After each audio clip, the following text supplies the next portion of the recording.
Assalamu alaikum everyone. I hope you all are doing great and welcome to my YouTube channel, and thank you so much for showing all your love and support to my previous video. So आज इस video में मैं coaster और tray जो बनाई थी उसका top coat जो है वो आप लोगों को करके दिखाऊंगी. सो अगेन विंटर्स में टिप वही है कि थोड़ा सा हम हार्डनर ज़्यादा डालेंगे और कंटेनर में सबसे पहले हमने डालना है हार्डनर एंड देन हम उसके ऊपर जो है वो रेजिन डालेंगे. यहाँ पे मैंने 140 के करीब हार्डनर ले लिया है. हार्डनर पहले डालने की वजह ये होती है कि मिक्सिंग में बहुत आसानी हो जाती है, क्योंकि रेज़िन की विस्कोसिटी ज़्यादा होती है और हार्डनर की कम होती है. तो हार्डनर हम नीचे डालेंगे एंड देन हम उसके ऊपर जो है वो रेज़िन डालेंगे. हमने अकॉर्डिंग टू रेशो ही डालना है, लेकिन क्योंकि विंटर्स हैं, इस्लामाबाद में बहुत ठंड होती है, तो मैं हमेशा थोड़ा सा हार्डनर जो है वो ज़्यादा डाल देती हूँ. इससे मेरा क्योरिंग टाइम भी जो है वो कम हो जाता है और बहुत अच्छे तरीके से मेरी टॉप कोट या फर्स्ट लेयर वगैरह बन जाती है. अब यहाँ पे आप देख सकते हैं कि मैं रेज़िन जो है वो 420 की बजाय 410 पे मैंने इसको स्टॉप कर दिया है. अब मैं एक मिक्सचर को एटलीस्ट 3 से 4 मिनट्स तक जो है वो अच्छे तरीके से मिक्स करूँगी with the help of a popsicle और मिक्सिंग स्टिक्स. अब मैंने बिहाइंड द कैमरा अच्छे तरीके से अपना रेज़िन मिक्सचर जो है वो मिक्स कर लिया है, साइड्स वगैरह का ख्याल रखते हुए. अब इस मिक्सचर को मैं एक दूसरे कंटेनर में लाजमी शिफ्ट करती हूँ. मुझे लोगों ने पूछा कि ये आप क्यों करती हैं, तो उसकी मेन वजह यही है कि क्योंकि साइड पे जो कंटेनर की वॉल्स पे रेज़िन या बॉटम में जो रह जाता है वो अच्छे तरीके से जब हम दूसरे कंटेनर में पोर करते हैं तो बहुत आसानी से हमारा मिक्सचर जो है वो स्मूथ हो जाता है.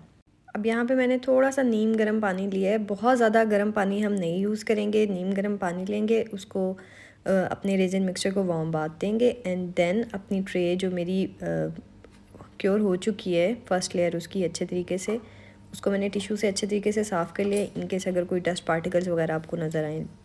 3 से 4 minute warm bath resin mixture को देने के बाद मैं अपनी ट्रे के ऊपर जो है वो सिंपली पोर कर दूँगी.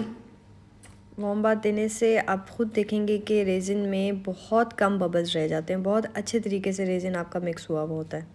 सो यहाँ बस फाइनल थोड़ा सा मैं उसको स्ट्रेयर कर रही हूँ and then I am pouring the resin mixture on the top of my resin tray. Quantity वगैरह और कितना रेज़िन बनाना है कितना नहीं बनाना, ये सारी चीज़ें वो हैं जब आपको प्रैक्टिस के साथ साथ जो है वो समझ आ जाती हैं. आपको पता चल जाता है अच्छा इतनी मैंने ट्रे बनानी है, इतने इंचेस की ट्रे है तो इतना मुझे रेज़िन चाहिए होगा फर्स्ट लेयर के लिए, सेकंड लेयर के लिए, टॉप कोट के लिए.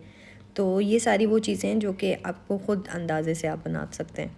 कुछ ये मोल्ड्स पे भी डिपेंड करता है कि कितना आपने डेप्थ वाला मोल्ड लिया है. मेरे चाइनीज़ मोल्ड्स हैं तो इनकी डेप्थ जो है वो हैंडमेड मोल्ड से थोड़ी सी कम होती है, तो मुझे उस हिसाब से पता चल जाता है कि इसमें मुझे कितना 450 ग्राम बनाना है या 500 ग्राम बनाना है एक टाइम के लिए. तो वो उस लिहाज से मैं अपना रेज़िन मिक्सचर बना लेती हूँ.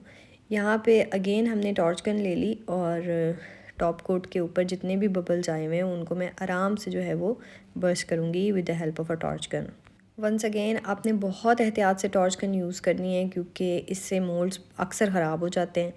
और यहाँ आपने बहुत ज़्यादा अगर रेज़िन को आपने हीट अप कर दिया है तो उससे भी जो है वो आपकी टॉप कोट के ऊपर काफ़ी इश्यूज़ आ सकते हैं. बहुत ज़्यादा हीट गन यूज़ करने से या टॉर्च गन यूज़ करने से आपकी रेज़िन क्योरिंग में भी जो है वो इशू आ सकता है.